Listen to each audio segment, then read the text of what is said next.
Welcome to the Rogue Startups Podcast, where two startup founders are sharing lessons learned and pitfalls to avoid in their online businesses. And now, here's Dave and Craig. All right, welcome to episode 147 of Rogue Startups. Craig and I are now off of our brief hiatus from travel and kids and other miscellaneous assorted things that got in our way. How the heck are you, Craig?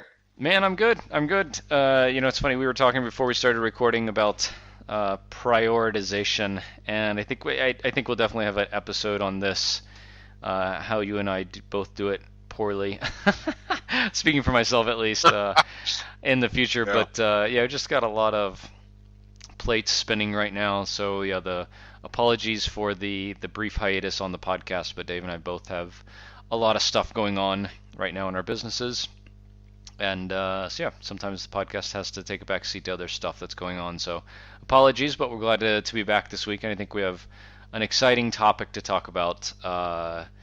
It bridges the gap a little bit from like where we are right now to being able to talk about and look at a company that we both admire a lot, and maybe some of the stuff like how can we get to where they are by mimicking some of the things they're doing. So I'm excited to talk about this today. Yeah, so the impetus for this episode right here was one of the recent tweets from Joel at Buffer, where they published their salary reports. I mean, they're open about everything, which is unbelievable that these guys had the moxie to do this. I would never be able to do this. Never. Not. Yeah. There's no way. This would never happen in any startup I would ever run. I just couldn't do this. I don't have the chops to do this kind of transparency. But these guys do, which is really cool. And I'm sure as a listener, you've probably, unless you've been hiding under a rock, you've seen these. But the one that they just published most recently about transparency specifically had to do about their marketing budget. And I thought this was fascinating because I don't think I've ever seen anybody else ever publish what their marketing budget looks like, what they're spending it on, and then you sort of match that up to the salaries and the people and the titles of what they're doing, and you kind of get a map of their inner workings here. Yeah. Right? I mean, have you seen this anywhere else, Craig? No, for sure. I mean, because it's like, it's a question that I ask of a lot of people. Is like, how do you acquire customers? What does marketing look like for you? So, I mean, I think marketing is a really nebulous thing. Hey, we do marketing. What does that mean, right? And for me, right? And like, if you asked me, how do you do marketing for Podcast Motor? I would say, we don't. And that's really sad, right? Now, how do you do marketing for Castos? We're just starting to figure it out, of like a way to predictably and repeatably get new customers. And then, this is the thing, how do you have the confidence to do more of that, knowing that it's going to pay off? And you have to spend more money up front, and the payoff might not come for some time. But, I mean, Buffer has figured this out, and so now they spend almost 6 figures a month on marketing, right? And they have the history and the confidence to say, okay, we're going to spend $93,000 in August, to know that over some period of time we're going to be paid back a lot more than that. Because Buffer is a mega profitable business. I mean, they have this figured out that like their ROI on this is really solid. But Dave, I think for me, the article is really interesting, just to get a real, like you said, like a real concrete glimpse of like what a very successful company does. But even more so, I think I try to translate parts of this to like, what am I doing? Like say with Castos, like what am I doing with Castos? Which is definitely like Pee-wee football compared to the NFL that they're playing in. But like, how can I take some of the best practices and the examples that they've laid out to say like, okay, as we go from where we are now to where I want to be, doing whatever $1 million a month or something like they're doing, how can we track on that path? So that was like the most interesting thing for me. But and there's like I think there's 2 huge realizations that we draw from this article, right? Well, certainly there's a couple that really stand out. But let's throw out some numbers here so our listeners are not in the dark about what we're looking at. And we'll link to this as well so you can see the whole report and draw your own conclusions from it. But Buffer spent $93,653 in August on their marketing, just the marketing. And just in August. and just in August, too. So they're doing, I assume that this is an average month. They didn't really lay that out to say this was a high month or a low month or whatever. The whole gist of the article was sort of like, oh, this is sort of an average day for us here. Yay. So I'm assuming that these numbers are typical, not extremes. Anyway, so they broke it down by high-level categories, and this is where some real aha moments came for me. So their biggest expense by far, and this is not a surprise at all, is payroll to the tune of a little over $73,000, and that's salaries, contractors, and miscellaneous stuff. And if you break that down, they say that there's 10 people in their marketing department, total like 7 full-time, 3 contractors, so that's 10. That's like $7,300 a month on average, which translates to about $83,000 a year, 87, I forget. I just calculated that a minute ago and I forgot what it was. But anyway, if you look at the salary reports for Buffer, these numbers pretty much line up. So, I don't think Buffer's lying to us or anything like that. I wouldn't expect them to. But that's a lot of scratch to be spending on marketing every month. $73,000 to have 10 people working on it in a dedicated fashion. That's the part that shocked me, was that a company of Buffer's size has 10 dedicated marketers.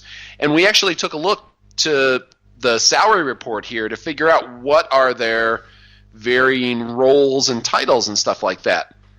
There's one manager, so 10% of that is managing. And then of the rest of them, you've got 2 content marketers, 2 people that are dealing with, quote, community. One's a strategist, one's a champion. One that's dealing with partnerships, one that's dealing with PR, and one that's onboarding specialist and product marketer, and then somebody who's a full stack marketer, which I still don't understand what the fuck that means. Yeah. Does that mean they're just running around doing whatever they need to do? Or yeah, I mean, that's a jack of all trades kind of guy. But he's not super low paid. He's kind of middle of the road, right? So almost $87,000. That's a pretty. But then they live in California. So yeah, I mean, I think that's a pretty jack of all trades kind of guy. Somebody who can do content and a little paid and a little SEO and all this kind of stuff and community, and that's yeah, I love the term actually, just because they can do a little bit of everything. But Dave, so the thing I take away from the team structure, and we worked with Buffer a little bit when they were getting their podcast started. So at Podcast Mode, we worked with Buffer a little bit to kind of strategize and share some of the things we knew about podcasting with them. So they have one director of marketing, Kevin Lee, who writes a lot of their blog posts, or publishes them at least, and then 9 direct people that report up to him. And that's kind of a lot for one manager, I think. So like I think you typically want like 6, 7, 8, more than 9 would be like a lot. Like getting above 12 would be like a lot for one person to manage. So I feel like it's a relatively lean team, and that you have a lot of people doing stuff, and not, a lot of people just making decisions. I would say it's a very efficient team, because if you've got one person who can manage 9, then those 9 they've got to be self-managing. Yeah. Like, you wouldn't have people that need like ongoing direction. Oh, what should I do now? What's my next step? Yeah. Those are the worst people to manage. Yeah. So, I mean, I think just the sheer volume of dollars that they spend on salaries is really amazing. It sounds like they have the team kind of nailed down. Like you said, it's an efficient, lean team with a lot of people doing the work and not a lot of people, in middle management or anything like that. The thing that this tells me, though, and this kind of goes to like what can we all learn from this as like maybe smaller businesses than Buffer, is they obviously understand, and I'm sure they have the data around the fact that things like content and community and SEO pay off in the long run a shit ton better than things like advertising, because they spend $73,000 on payroll. And of those people on the marketing team, they have how many people in paid advertising, Dave? Well, none. I Well, don't see, it's not one person's main responsibility. if I had to guess, I'd say maybe it falls under the product marketer jurisdiction and possibly full stack. Okay. But it certainly isn't content, it's not community, and it's not PR. Yeah. Which are the other roles that are out there. And I doubt the director is doing PPC management here. Sure. Yeah. And so the reason at best, maybe 1.5. Yeah. Yeah. And I think that's reasonable because their marketing, their direct like paid acquisition budget for the month out of $93,000 they spent was $3,041. $3,000. This was the takeaway that blew my mind. A company that has the large MRR as buffer is in the social media space. Is in the social media space, and they're spending $36,000 a year on advertising. Yeah.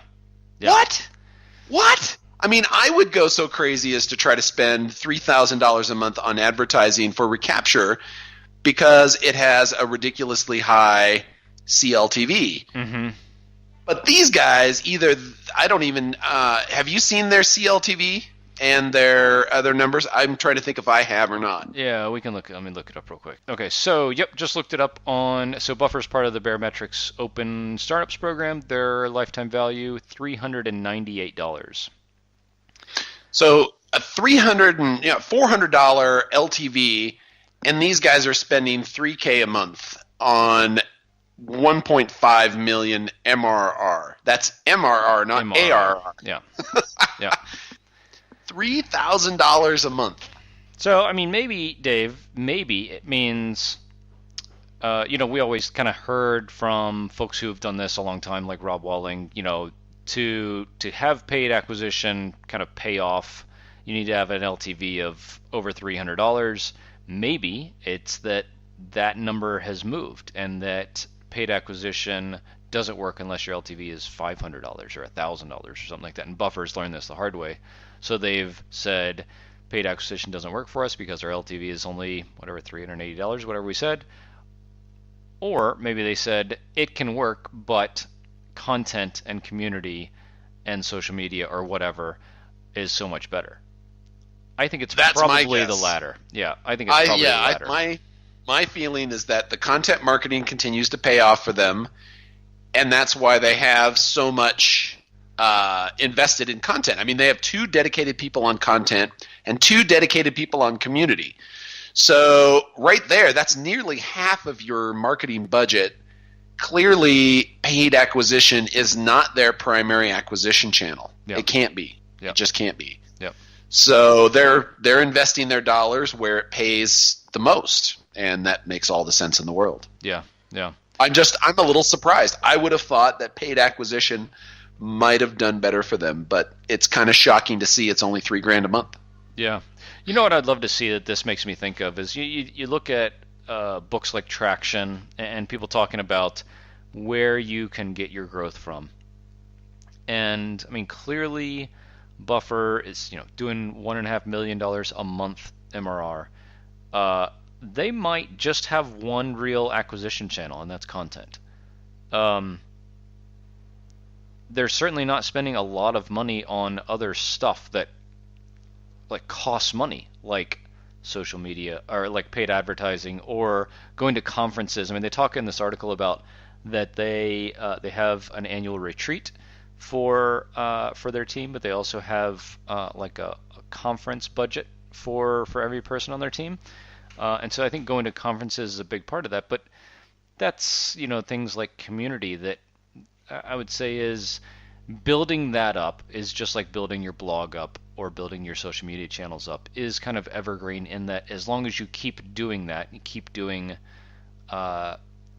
community engagement and going to conferences and things like that, it will continue to pay off. Getting that started is more difficult, but I think for a company like Buffer, they've got the engine going of content and of community and of conference presence, so keeping that going is worth it. The thing I wonder about, Dave, is they're light years ahead of folks like us.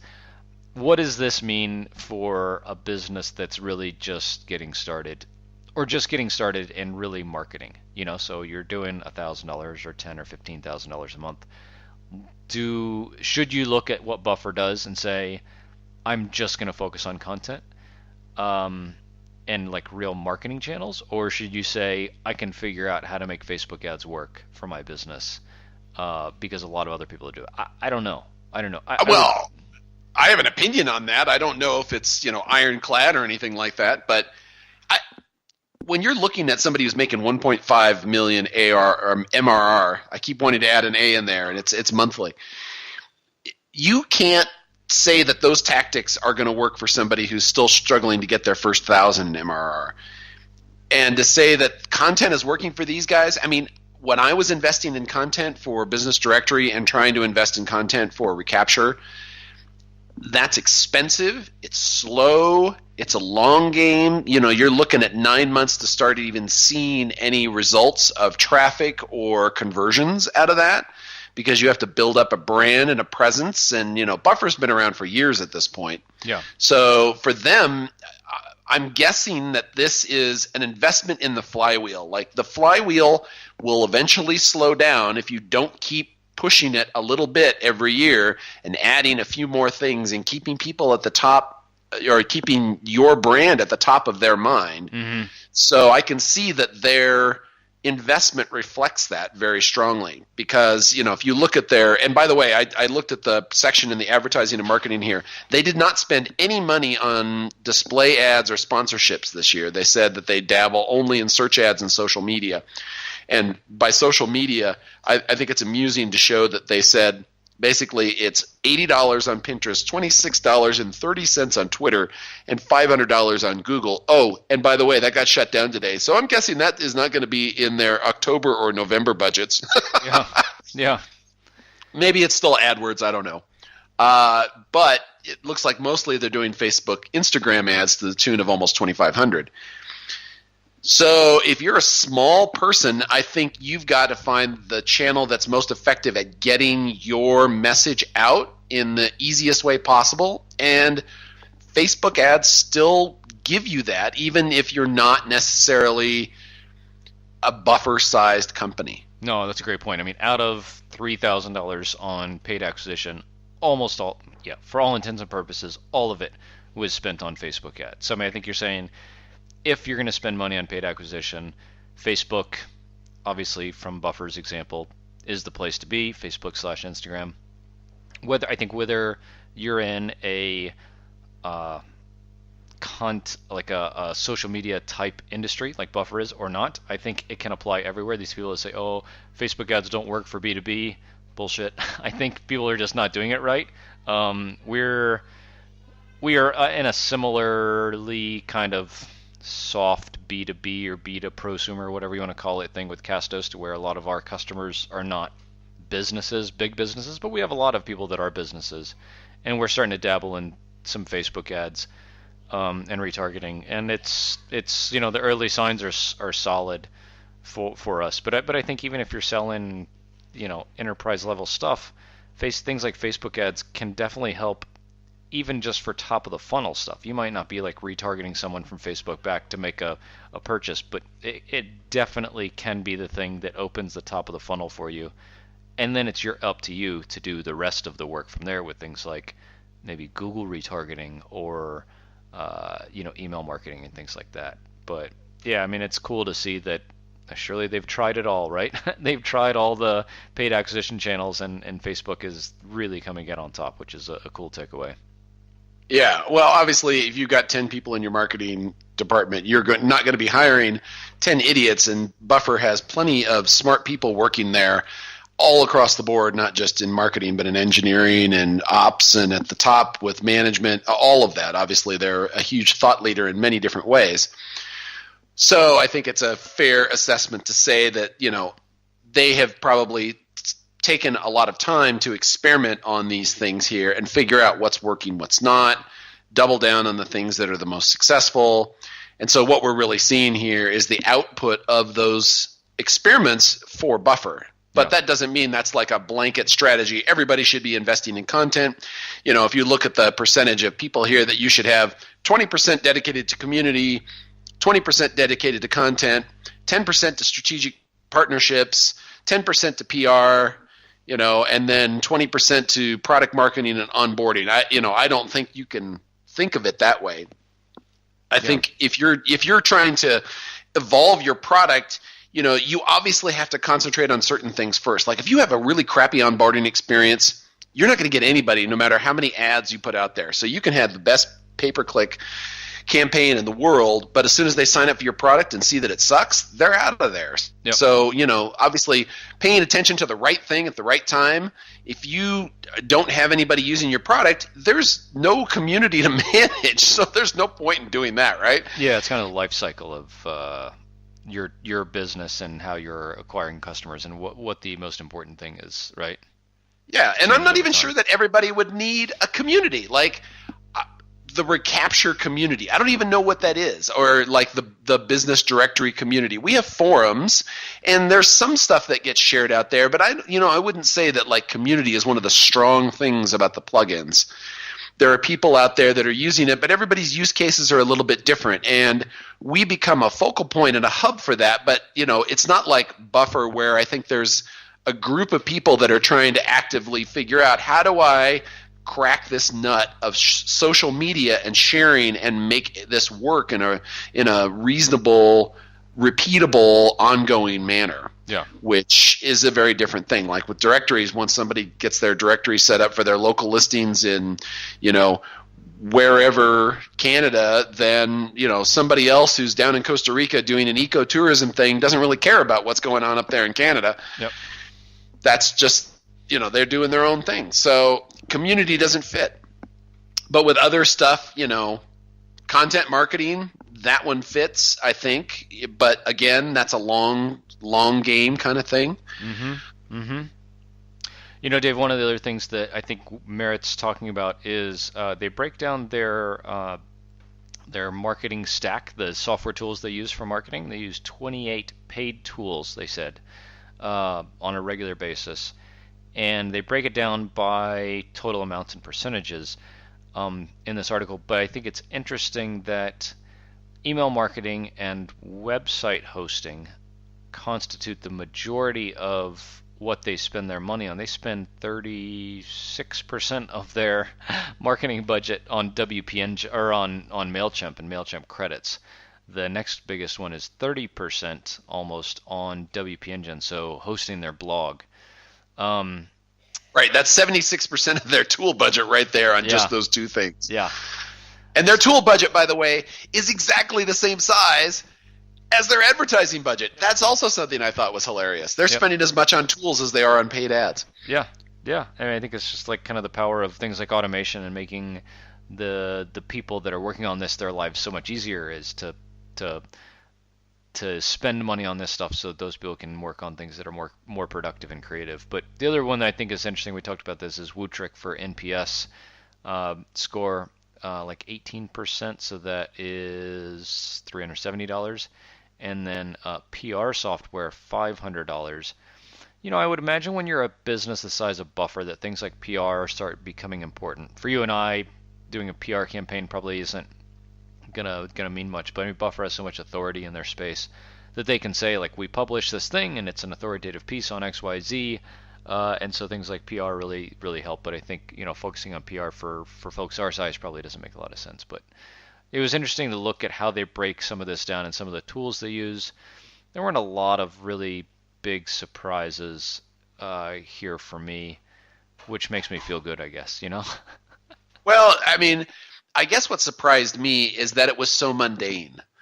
Like, I think there's this fantasy in my mind that when you get to a certain size, like if you're a WP Engine or a Buffer, you're up there, you've got lots of employees and you've got all of this stuff going on and there's different teams and all of this complexity naturally means you must have more tools. You must have more exotic tools. You must have more expensive tools.